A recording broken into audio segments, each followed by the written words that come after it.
तकरीबन आधी रात हो चुकी थी। मुझे बहुत तेज प्यास लगी थी और जग में पानी भी खत्म हो गया था। इसलिए मैं नीचे किचन से पानी लेने आई।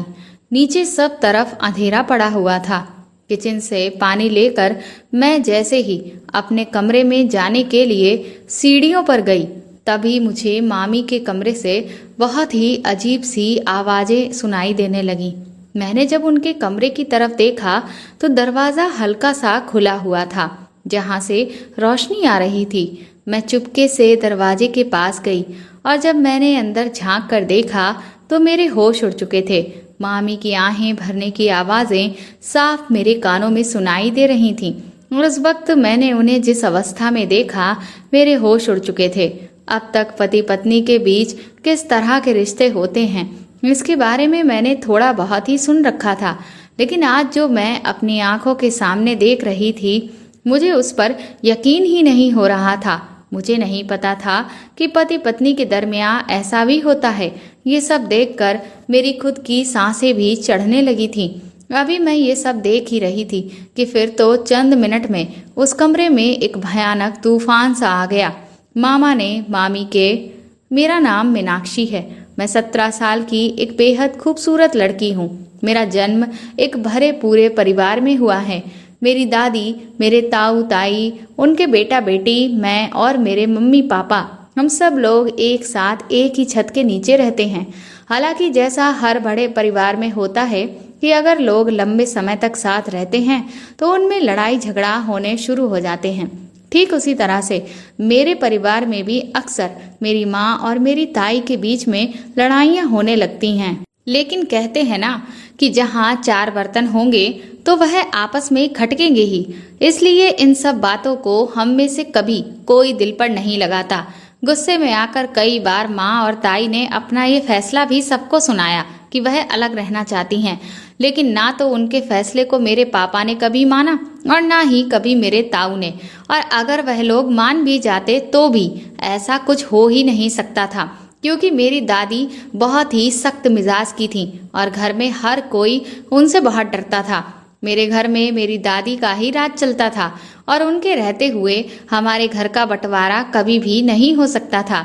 मेरी माँ और मेरी ताई के बीच में भले ही कितनी ही लड़ाइयाँ क्यों ना हो, लेकिन हम बच्चों के बीच में कभी भी अपनी माँओं के इस बर्ताव को लेकर आपसी मनमुटाव नहीं हुआ।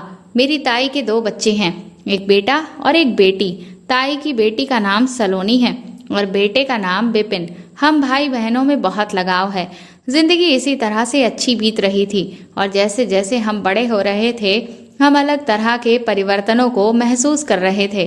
अब मेरे और सलोनी दीदी के बीच में और भी ज्यादा पटने लगी थी, क्योंकि वह मुझसे सिर्फ 3 साल ही बड़ी थी और वह अपने कॉलेज में होने वाली ढेर सारी बातों को जब भी मुझसे शेयर करती थी तो मुझे उन्हें सुनने में बड़ा ही मजा आता था। वह वहाँ पर होने वाली अलग अलग तरह की हरकतों के बारे में बताती थी और फिर अपनी उम्र के इस दहलीज पर लड़के और लड़कियां किस तरह से एक दूसरे को देखकर मोहित होते हैं, इन सब बातों के बारे में सुन सुनकर मुझे भी बड़ा मजा आता था। इधर मैं भी अब कॉलेज में जाने की तैयारी करने लगी थी। कॉलेज में पढ़ने को लेकर मैं बहुत ज़्यादा उत्साहित थी, क्योंकि पहले ही सलोनी दीदी के मुंह से वहाँ की तरह तरह की चर्चाओं को सुनकर मेरे अंदर लड्डू फूट रहे थे और कॉलेज लाइफ को जीने के लिए मैं बहुत ज़्यादा बेताब थी, क्योंकि वहाँ स्कूल की तरह कोई भी पाबंदियाँ नहीं होती हैं। जब मन चाहा तब कॉलेज चले गए और जब अपना क्लास लेना चाहा तब ले लिया और फिर घर वापस आ गए। उसके अलावा सबसे बड़ी बात ये थी कि वहाँ पर हम अपने मन चाहे कपड़े पहन सकते थे। वहाँ कोई ड्रेस कोड नहीं था जो हर रोज हमें वही घिसी पिटी ड्रेस पहनने को मिले, बल्कि हम हर रोज सज धज कर वहाँ पर जा सकते थे। सलोनी दीदी ने जब कॉलेज में एडमिशन लिया था तो उन्होंने भी कॉलेज जाने के लिए अपने लिए एक से एक नए तरह के सूट सिलवा लिए थे और वह खूब अच्छे से तैयार होकर कॉलेज जाया करती थी। उन्हें देखकर मेरा भी बहुत मन करता था कि ना जाने मैं कब कॉलेज जाऊंगी और इसी तरह से हर रोज अच्छे से तैयार होकर वहाँ खूब मस्ती करूंगी। विपिन भैया की पढ़ाई पूरी हो चुकी थी और वह नौकरी की तलाश कर रहे थे। इधर सलोनी दीदी के लिए लड़के भी देखे जा रहे थे। हालांकि सलोनी दीदी ने मुझे बताया था कि वह कॉलेज में एक लड़के को पसंद करती हैं, लेकिन अभी उनके रिश्ते में इतनी गहराई नहीं है कि बात शादी तक पहुंचे। इसीलिए जब उनके लिए लड़का देखा जा रहा था तो उन्होंने घर वालों से कुछ भी नहीं कहा। ये सब देखकर मेरा भी दिल करता कि कोई हो जिसके साथ मैं भी अपना समय बिताऊं, जिसे मैं अपना कह सकूं। शायद ये उम्र ही ऐसी होती है जिसमें इस तरह की भावनाएं अपने उफान पर होती हैं। जब भी मैं अपने आसपास किसी लड़की की शादी होते हुए देखती या लोगों को प्रेम के बंधन में बंधे देखती तो मैं भी ऐसी ही जिंदगी जीना चाहती थी। जल्द ही सलोनी दीदी के लिए एक बहुत ही अच्छा लड़का मिल गया और घर वालों ने उनकी धूमधाम से शादी कर दी। शादी के बाद वह बहुत खुश थीं। शादी से जुड़ी हुई वह तमाम बातें मुझे बताती रहती थीं। उनकी बातें सुनकर मैं मन ही मन शर्माती रहती थी। हमारे बीच में किसी भी बात का कोई पर्दा नहीं था, क्योंकि हम शुरू से ही एक दूसरे से हर तरह की बातें शेयर करते थे। इसीलिए शादी के बाद भी वह अपनी बहुत सारी बातें मुझसे आराम से शेयर कर लेती थीं। हालांकि कुछ बातें मैंने ऐसी भी सुन रखी थीं जिन्हें सुनकर मुझे थोड़ा डर भी लगता था, जिनके बारे में सोचकर यही लगता कि क्या सच में ऐसा भी होता है? क्या कोई पति अपनी पत्नी के साथ इस तरह से भी कर सकता है? लेकिन फिर भी मैं उन बातों को अपने दिमाग से झटक देती थी और अपने खूबसूरत सपनों की दुनिया में खो जाया करती थी। कॉलेज में एडमिशन लेने के तकरीबन 3 महीने बाद हम सभी बच्चों को प्रोजेक्ट्स बनाने के लिए दिए गए। मैं पढ़ने में शुरू से बहुत ही होशियार थी, इसीलिए वहाँ के सभी प्रोफेसर्स मेरी बहुत तारीफ करते थे। हर एक प्रोजेक्ट को 2 लोगों के बीच में बांटा गया था ताकि उसे 2 लोग मिलकर तैयार कर सकें। इन 3 महीनों में कॉलेज में मेरी किसी से भी कोई खास दोस्ती नहीं हुई थी, क्योंकि भले ही मैं वहाँ के माहौल को लेकर पहले से ही बहुत ज़्यादा खुश थी, लेकिन वहाँ पहुँचकर एक अजीब सा डर भी मुझे लगा रहता था। इसीलिए मैं ज़्यादातर सिर्फ अपना ध्यान पूरी तरह से पढ़ाई पर ही रखती थी और बाकी किसी भी चीज़ से कोई मतलब नहीं रखती थी। ना ही किसी से ज़्यादा बातचीत करती थी और कौन क्या कर रहा है इससे भी मुझे कोई लेना देना नहीं था। इसीलिए अब तक वहाँ पर मेरी किसी से कोई खास दोस्ती नहीं थी। बस कुछ एक लड़कियों से ही ठीक ठाक बोलचाल थी और लड़कों से भी मैं बस दूर ही रहती थी। सिर्फ दूसरों की अफवाहों को सुन सुनकर ही मजे लेती रहती थी। मेरे प्रोजेक्ट्स में मेरा पार्टनर अभय को बनाया गया। प्रोजेक्ट बनाने के दौरान मेरी और अभय की बहुत अच्छी दोस्ती हो गई थी। धीरे धीरे मुझे ये एहसास होने लगा कि मैं अभय से प्यार करने लगी हूँ। अभय एक बहुत ही अच्छा लड़का था। वह मुझे बहुत ही सुलझा हुआ इंसान लगता था। इसी तरह से धीरे धीरे 1 साल बीत गया और मेरा प्यार उसके लिए बढ़ता ही चला गया। अभय पढ़ने में एक औसतन इंसान था, इसीलिए जब फर्स्ट ईयर में उसके मार्क्स कम आए तो उसने पढ़ाई में मुझसे मदद मांगी और मैं भी उसे पूरे दिल से अच्छे से हर सब्जेक्ट को लेकर तैयार करने में मदद करने लगी, जिसका नतीजा ये हुआ कि अगली बार जो एग्जाम्स हुए उनमें अभय के मार्क्स बहुत ही अच्छे आए थे, जिस वजह से मैं भी बहुत खुश थी और अभय भी।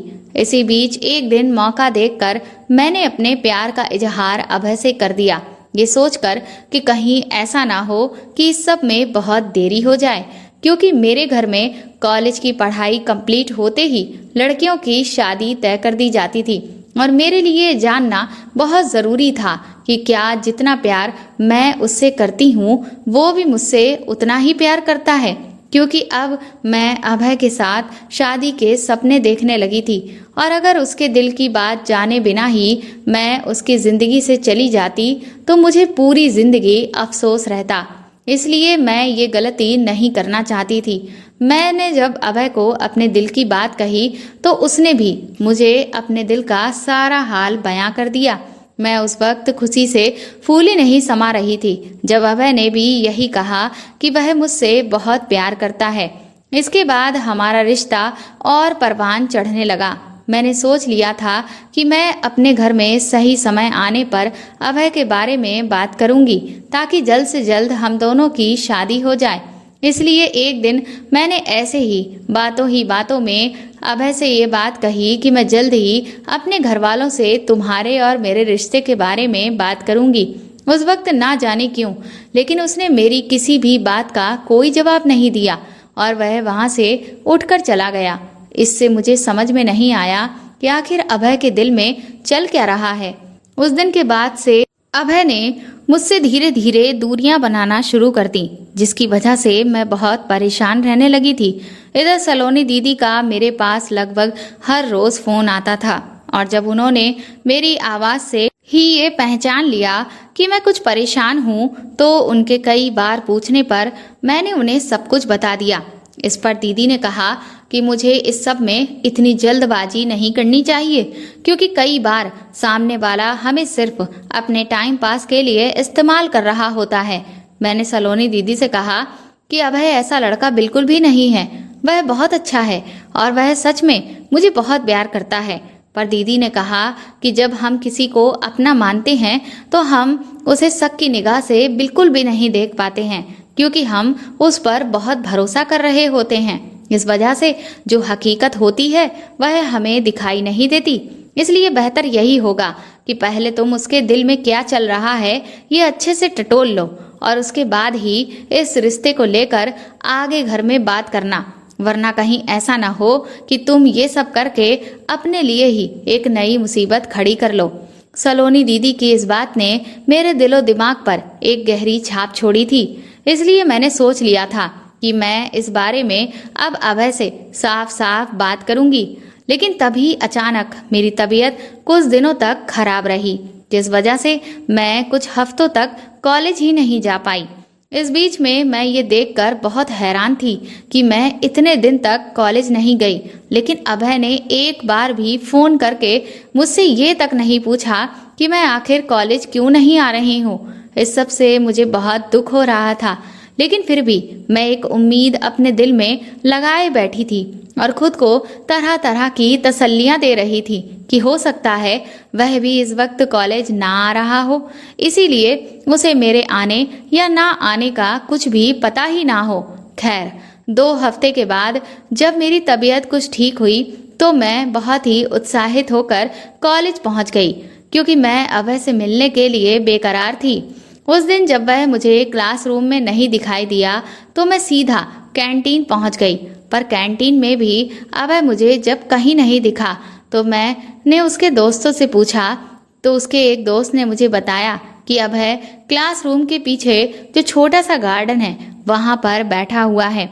जब मैं वहां पहुंची तो वहां का नज़ारा देखकर मैं दंग रह गई, क्योंकि वहां अभय एक दूसरी लड़की के साथ बैठा हुआ था और वह जिस तरह से बैठे थे वह सब देखकर मेरा दिल चीख चीख कर रोने को कर रहा था। इससे पहले कि मैं आगे बढ़कर उससे कुछ कहती, तभी मैंने अभय के मुंह से जो बात सुनी उसने मुझे एक जगह पर जमा कर रख दिया था। अभय उस लड़की के सामने मेरा ही मजाक उड़ा रहा था और कह रहा था कि मैंने तो सिर्फ इसलिए मीनाक्षी से नजदीकियां बढ़ाई ताकि एक तो प्रोजेक्ट्स में मेरे सबसे अच्छे नंबर आ सकें और दूसरा मैं पढ़ाई में उससे मदद ले सकूं। बिना ये सब किए हुए वह लड़की मेरी पढ़ाई में कभी भी इतनी मदद नहीं करती और मेरे इतने अच्छे नंबर कभी नहीं आते। बस इसीलिए मैं उसके इतना करीब गया, वरना वह तो इस काबिल भी नहीं कि उससे अभय की दोस्ती तक नसीब हो। ये कहते हुए वह बड़े ही घमंड में जोर से हंसा। ये सब देखकर मेरी आंखों से आंसू रुकने का नाम तक नहीं ले रहे थे। मैं तुरंत ही उल्टे पैर वहां से बाहर लौट आई और घर आकर मैं फूट फूट कर खूब रोई, इतना कि मेरी आंखें सूज चुकी थीं। घर वाले भी मेरी ऐसी हालत देखकर बहुत परेशान थे, तो मैंने उनसे बहाना बना दिया कि मेरी तबीयत अभी कुछ खास ठीक नहीं हुई है, बस इसी वजह से मेरी आंखें सूज गई हैं। लेकिन जब शाम को सलोनी दीदी का फोन आया तो मैंने उन्हें सब कुछ बता दिया। इस पर दीदी ने कहा कि मैंने तुमसे पहले ही कहा था कि लोग अक्सर अपने फायदे के लिए दूसरों की भावनाओं का मजाक उड़ाते हैं। बहुत कम ही लोग इस दुनिया में हैं जो वह दूसरों की भावनाओं की कदर करें। पर सलोनी दीदी ने कहा कि तुम बहुत लकी हो मीनाक्षी, जो तुम्हें बहुत पहले ही उस लड़के की सच्चाई पता चल गई। तुम्हें भले ही इस वक्त बुरा लग रहा होगा, लेकिन ये तुम्हारी खुशनसीबी है कि तुम एक बुरे इंसान से बच गई हो। अगर तुम्हारी उससे शादी हो जाती तो वह तुम्हारी जिंदगी बर्बाद कर देता। तुम्हें जो तकलीफें होती वह ना झेलने के काबिल होती। तुम्हें नहीं पता शादी के बाद लड़कियों को क्या क्या झेलना होता है, और फिर एक बार अगर शादी हो जाती है तो फिर घर वाले भी कुछ खास मदद नहीं कर पाते। इसीलिए जो हुआ अच्छे के लिए हुआ। तुम्हें अब अपनी पढ़ाई पर ध्यान देना चाहिए और आगे बढ़ना चाहिए। सलोनी दीदी की बातों से मुझे थोड़ी तसल्ली तो मिली थी, लेकिन फिर भी अभय ने मेरे साथ जो कुछ भी किया था वह सब मैं भूल नहीं पा रही थी। इसके बाद मैंने कॉलेज जाना बहुत ही कम कर दिया था। जब भी कॉलेज जाती थी तो बस अपने लेक्चर्स अटेंड करने के बाद मैं सीधा घर आ जाती थी। अभय ने ये जब नोटिस किया कि अब मैं उसकी पढ़ाई में कोई भी मदद नहीं कर रही हूँ, तो वह फिर से पहले की तरह ही मेरे सामने अपना झूठा चेहरा लेकर मुझे फंसाने के लिए आ जाता था। लेकिन मैंने भी फैसला कर लिया था कि अब मैं इस इंसान से कोई भी मतलब नहीं रखूंगी। इधर कॉलेज के एग्जाम जब खत्म हुए और छुट्टियां शुरू हुई तो घर पर रह रहकर मैं बोर हो चुकी थी, क्योंकि खाली समय में मेरे दिमाग में वही सब बातें हद से ज्यादा घूमती रहती थीं। इसीलिए जब मुझे कुछ भी नहीं सूझा तो मैंने माँ से जिद करने लगी कि मुझे कुछ दिनों के लिए मामा के घर जाना है। मम्मी मेरी इस जिद से पहले तो थोड़ा सा परेशान हुई कि अचानक मुझे मामा के घर जाने की क्या सूझ रही है, पर मैंने उनसे कहा कि मैं बहुत टाइम से कहीं बाहर नहीं गई हूँ और मेरा कुछ दिनों के लिए गांव में रहने का मन है, और अपने ननिहाल गए हुए तो मुझे सालों हो चुके हैं, इसीलिए मैं वहां जाना चाहती हूँ। खैर, मेरी इस जिद का असर ये हुआ कि मम्मी ने अगले ही दिन मामा से बात कर ली कि वह मुझे 2 दिन के बाद गांव भेज रही हैं और मामा मुझे बस अड्डे से लेने के लिए आ जाएं। इस बात पर मामा मम्मी से तरह तरह के सवाल जवाब करने लगे कि आखिर अचानक से मीनाक्षी यहाँ क्यों आ रही है, और भी न जाने कितने सवाल। इस पर मुझे भी थोड़ा अजीब लग रहा था और मम्मी को भी। वह कहने लगी कि उसकी छुट्टियां हो गई हैं और उसका मन है गांव में कुछ दिन बिताने का, बस इसीलिए वह आना चाहती है। लेकिन अगर तुम कहो तो मैं उसे नहीं भेजती हूँ। ये बात मम्मी ने थोड़ा सा खींचते हुए कही। इस पर शायद मामा समझ गए कि मम्मी को उनकी बातें पसंद नहीं आईं, तो मामा कहने लगे कि अरे तुम तो बुरा मान रही हो दीदी, मैं तो बस ऐसे ही पूछ रहा था। चलो ठीक है, मैं तुम्हारी भाभी को भी बता दूंगा कि मीनाक्षी आ रही है। 2 दिन के बाद ही मैं अपने मामा के घर पहुंच चुकी थी।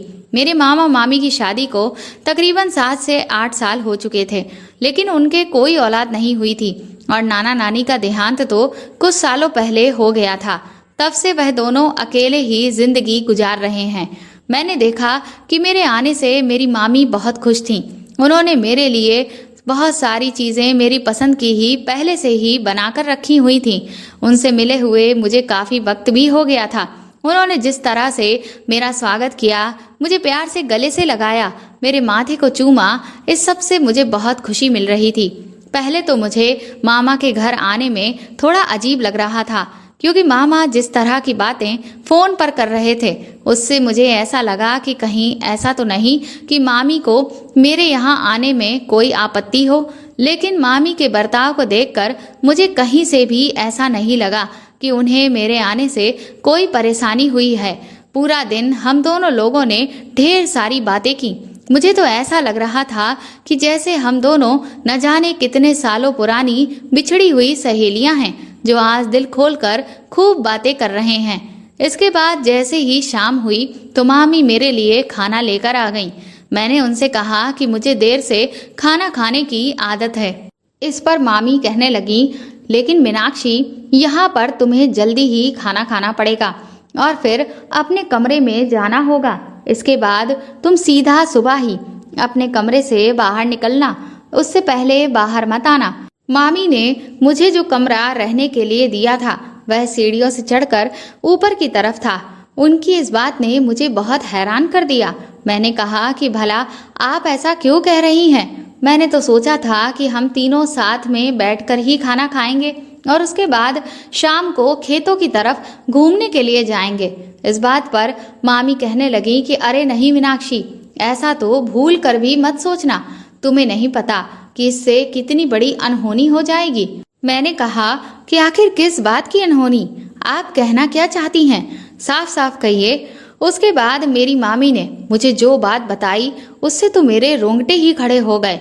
मामी कहने लगी कि दरअसल यहाँ पर एक चुड़ैल का साया घूम रहा है जो तुम्हारे जैसी कंवारी लड़कियों को अपने वश में करके उनसे अपनी मन मर्जी करवाती है। वह हर वक्त बस तुम्हारे जैसी कम उम्र की लड़कियों को ही तलाश करती रहती है। इसीलिए शाम ढलते ही यहाँ की सारी कुंवारी लड़कियां अपने घरों में कैद हो जाती हैं और गलती से भी घर से बाहर कदम नहीं निकालती। इसीलिए तुम्हें भी मैं अपने कमरे में रात होने से पहले भेज रही हूँ, क्योंकि मैं नहीं चाहती कि तुम किसी भी तरह की मुसीबत में पड़ो। मामी की इस बात ने तो मेरे पसीने ही छुड़ा दिए थे। मेरा गला प्यास से बुरी तरह से सूखने लगा। मुझे भूत प्रेत चुड़ैल इन सब चीजों से बहुत डर लगता था। मैं मन ही मन सोचने लगी कि कहाँ तो मैं गांव में मौज मस्ती करने के लिए आई थी और कहाँ मामी ने मुझे ऐसी बात बता दी कि अब तो मुझे यहाँ आने पर अफसोस सा होने लगा था। मेरे डर को मामी ने भांप लिया। वह मेरे सर पर हाथ फेरते हुए कहने लगी कि तुम्हें डरने की जरूरत नहीं है मीनाक्षी, बस थोड़ी सावधानी बरतनी है। शाम ढलने से पहले ही तुम्हें अपने कमरे में चले जाना है और बस सीधा सुबह को ही कमरे से बाहर निकलना है। चाहे फिर कुछ भी हो जाए, लेकिन तुम अपने कमरे से बाहर मत आना। इसके बाद मैंने फटाफट से खाना खाया और अपने कमरे में ऊपर चली गई। कुछ देर तो मैं कमरे में यहाँ वहाँ टहलती रही, लेकिन मुझे अजीब सी घुटन सी हो रही थी। तभी मेरी नजर मेरे कमरे में लगी हुई एक खिड़की पर पड़ी। मैं जब उस खिड़की को खोलकर देखा तो सामने कोई भी मकान नहीं बना हुआ था। वहां सिर्फ दूर दूर तक खुला मैदान ही दिख रहा था, जहां पर कुछ एक पेड़ भी खड़े हुए दिखाई दे रहे थे। शाम के वक्त तो ये नज़ारा काफी मनमोह रहा था, लेकिन जैसे जैसे रात बढ़ने लगी और घना अंधेरा छाने लगा, वैसे वैसे वह नज़ारा डरावना होने लगा और मेरे अंदर एक अजीब सी दहशत समाने लगी थी। डर के मारे मैंने उस खिड़की को तुरंत ही बंद कर दिया, क्योंकि अगर वह खिड़की खुली रहती तो शायद ही है जो मुझे एक पल के लिए भी नींद आती। मामी की वह सारी बातें मेरे दिमाग में बार बार घूम रही थी। मुझे कुछ भी समझ में नहीं आ रहा था, इसलिए मैंने तुरंत ही सलोनी दीदी को फोन लगा दिया और उन्हें फोन करके इस बारे में सब कुछ बता दिया। मेरी बात सुनकर सलोनी दीदी जोर जोर से हंसने लगी। कहने लगी, तुम भी बिल्कुल पागल हो मीनाक्षी। आज के टाइम पर भी तुम इस तरह की अंधविश्वास भरी बातों पर विश्वास करती हो। भूत चुड़ैल कुछ भी नहीं होता है, ये सब हमारे मन का वहम होता है। और गांव में तो अक्सर लोग इस तरह की बातों पर आंखें मूंद कर विश्वास कर लेते हैं। कोई भी अगर ऐसी वैसी चीज दिख जाती है तो बस सीधा उसे भूत चुड़ैल ही साबित कर देते हैं। लेकिन तुम तो पढ़ी लिखी हो, कम से कम तुम तो इन सब बातों में विश्वास मत करो। मुझे सलोनी दीदी की बात कुछ ठीक लगी। मैंने कहा कि शायद आप ठीक कह रही हो। मामी ने मुझसे जो कुछ कहा उसका असर मेरे दिमाग पर इतना ज्यादा हुआ था कि मेरे सोचने समझने की क्षमता ही जैसे खत्म हो गई थी और एक अजीब सा डर मेरे दिल और दिमाग पर छाने लगा था, जिसकी वजह से मुझे हर चीज में डर ही लग रहा था। लेकिन आपकी बात सुनकर मुझे लग रहा है कि शायद इस सब में कोई भी सच्चाई नहीं है, इसीलिए मुझे बहुत ज्यादा डरने की जरूरत नहीं है। इसके बाद मैंने फोन रख दिया। मैंने सोचा कि मैं बेकार ही इतना परेशान हो रही थी, मुझे इन सब बातों पर ध्यान नहीं देना है। लेकिन अगर मामी ने मुझे रात को कमरे से बाहर निकलने को मना किया है तो मैं बाहर नहीं निकलूंगी, क्योंकि अगर मैंने उनकी बात नहीं मानी तो फिर वह ना जाने मेरे बारे में क्या सोचेंगी कि मैं बड़ों की बात नहीं मानती हूँ। इसके बाद मैं चुपचाप लेटकर सो गई। करीब आधी रात के वक्त अचानक ही मुझे एक अजीब सी आवाज सुनाई दी, जिससे तुरंत ही मेरी आंख खुल गई। उस आवाज ने मुझे बुरी तरह से डरा कर रख दिया। वह आवाज किधर से आ रही थी पहले तो मुझे समझ ही नहीं आया। फिर मुझे लगा कि शायद वह आवाज मेरे दरवाजे से बाहर की तरफ से आ रही है। इस सब ने मुझे बुरी तरह से डरा दिया। मेरी जरा भी हिम्मत नहीं हुई कि मैं उठकर देखूं कि आखिर ये सारा माजरा क्या है। मैंने अपनी चादर में ही दुबक गई थी और अपनी आंखें कसकर बंद कर ली। फिर ना जाने कब मेरी आंख लग गई। जब मैं सुबह उठी और मुझे रात का वह पूरा वाकया याद आया तो मैं एक बार फिर से घबरा गई। पहले मैंने सोचा कि मैं इस बारे में मामी को बताती हूँ, लेकिन फिर मैंने सोचा कि अगर मैं उनसे कुछ कहूँगी तो फिर वह यही कहेंगी कि देखो, मैंने तुमसे कहा था कि वह साया यहीं कहीं घूमता है, और फिर तो वह और ज्यादा इन सब बातों पर पक्का यकीन करने लगेंगी। ये सोचकर मैंने मामी से कुछ भी नहीं कहा। धीरे धीरे दिन यूं ही बीत रहे थे। मामी मुझे दिन में तो कुछ जगहों पर घुमाने के लिए ले जाती थी, लेकिन शाम होते ही सीधा मुझे मेरे कमरे में भेज देती थी। मेरे मामा बहुत कम ही बातचीत किया करते थे। ये देखकर मुझे थोड़ा अजीब भी लगता था, क्योंकि मेरी मम्मी और मेरी मौसियाँ तो बहुत ज़्यादा बातूनी हैं, लेकिन शायद मेरे मामा का स्वभाव उन सब से अलग था, इसीलिए वह ऐसे थे। लेकिन खैर, मेरी मामी बहुत अच्छी थी। उनके साथ मुझे वक्त का पता ही नहीं चलता था। फिर एक रात मुझे फिर से ठीक वैसी ही आवाज़ सुनाई दी। इस बार मैंने अपने अंदर थोड़ी हिम्मत जुटाई और सोचा कि मैं उठकर देखूं कि आखिर ये आवाज़ कहाँ से आ रही है। मैं धीरे धीरे कदमों से चलती हुई अपने कमरे के दरवाजे तक पहुंची, और जैसे ही दरवाज़ा खोलने के लिए मैंने अपना हाथ आगे बढ़ाया, वैसे ही एक बड़ी ही तेज धड़ाम की आवाज़ आई, जिससे मैं बुरी तरह से घबरा गई और मैंने अपना हाथ पीछे कर लिया। आखिर ये आवाज़ कैसी थी? पहले तो मुझे कुछ भी समझ में नहीं आया। घबराहट के मारे मेरे दिल की धड़कनें बुरी तरह से बढ़ चुकी थीं और मुझे सांस लेने में तकलीफ होने लगी थी। इसलिए मैंने तुरंत ही जाकर अपने कमरे की उस खिड़की को खोल दिया जो पीछे मैदान में खुलती थी।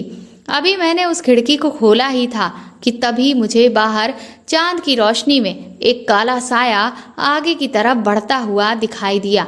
ये देखकर मेरी आंखें फटी की फटी रह गईं। इससे पहले कि मैं अभी और कुछ सोच समझ पाती कि तभी मुझे एक दूसरा साया भी नजर आया। मुझे कुछ समझ नहीं आ रहा था कि आखिर ये हो क्या रहा है। वह दोनों साए आगे बढ़ते चले जा रहे थे। वह कहाँ जा रहे थे और वह कौन थे, मुझे कुछ भी नहीं पता था। लेकिन इतनी रात को आखिर इस खुले मैदान से होते हुए वह कौन लोग हैं जो आगे बढ़ रहे हैं, और आखिर वह किधर जा रहे हैं? कुछ देर के बाद वह साए मेरी आंखों से बिल्कुल ओझल हो गए। मैंने कमरे की खिड़की बंद कर दी और चुपचाप जाकर अपने बिस्तर पर लेट गई। अब मुझे कुछ समझ नहीं आ रहा था कि मैं अपनी मामी की बात पर विश्वास करूं या फिर सलोनी दीदी की। एक बार को तो मेरा जी चाहा कि मैं सुबह मामी से बोल दूं कि मैं वापस घर जाना चाहती हूँ, लेकिन दूसरी तरफ मैं ये भी सोच रही थी कि मैं इतनी भी डरपोक नहीं हूँ कि इन सब चीज़ों से डरकर इस तरह से यहाँ से भागकर चली जाऊं। और फिर आखिर ये पहेली क्या है, इसको भी अब मैं सुलझाना चाहती थी। क्या वाकई में जो मामी कह रही हैं वह सच है, या फिर कोई है जो सारे गांव वालों को बेवकूफ़ बना रहा है? अगले दिन जब मैं सुबह सोकर उठी और नीचे मामी के पास किचन में आई तो मैंने देखा कि मामी की तबीयत मुझे कुछ ठीक नहीं लग रही थी। उनकी आंखें काफ़ी सूजी हुई थीं और उनके हाथों पर भी कुछ अजीब से निशान थे। मैंने उनसे पूछा कि आखिर ये सब क्या है, तो वह कहने लगी कि रात में जब वह बाहर दरवाज़ा बंद करने के लिए गईं तभी उन्हें वह चुड़ैल दिखाई दी थी, जिसकी वजह से वह डरकर अचानक ही भागी और उनका पैर फिसल गया और वह गिर गईं, जिससे उन्हें ये खरोंचें आ गई हैं। मामी के मुंह से ये बात सुनकर मैं एक बार फिर से घबरा गई और मुझे रात में दिखने वाले वह दो साए फिर से याद आने लगे। पहले तो मेरा मन किया कि मैं मामी से कहूँ कि मैंने भी रात में खिड़की से इस तरह के कुछ साए देखे थे, लेकिन फिर मैंने सोचा कि मेरा ऐसा कहने से कहीं ये बात और ना बिगड़ जाए, कहीं मामी और भी ज़्यादा ना डर जाएं। मैंने मामी से कहा कि भूत चुड़ैल कुछ भी नहीं होता है मामी, ये सब आपका वहम है। मामी कहने लगी, नहीं मीनाक्षी, मैं सच कह रही हूँ, वरना देखो मुझे ये चोट आखिर कैसे लगती। मैंने कहा कि मामी, आपने हो सकता है कुछ और देख लिया हो, और ये चोट तो आपको आपके डर की वजह से लगी है। आप डर कर भागी और आपका पैर फिसल गया, बस और कुछ नहीं। मामी ने कहा कि तुम मेरी बात मानो या ना मानो, लेकिन जो मैं कह रही हूँ वह बिल्कुल सच है। उसी दिन की रात को मुझे बहुत तेज प्यास लगी। जब मैंने उठकर जग में पानी देखा तो वह तो खत्म हो चुका था।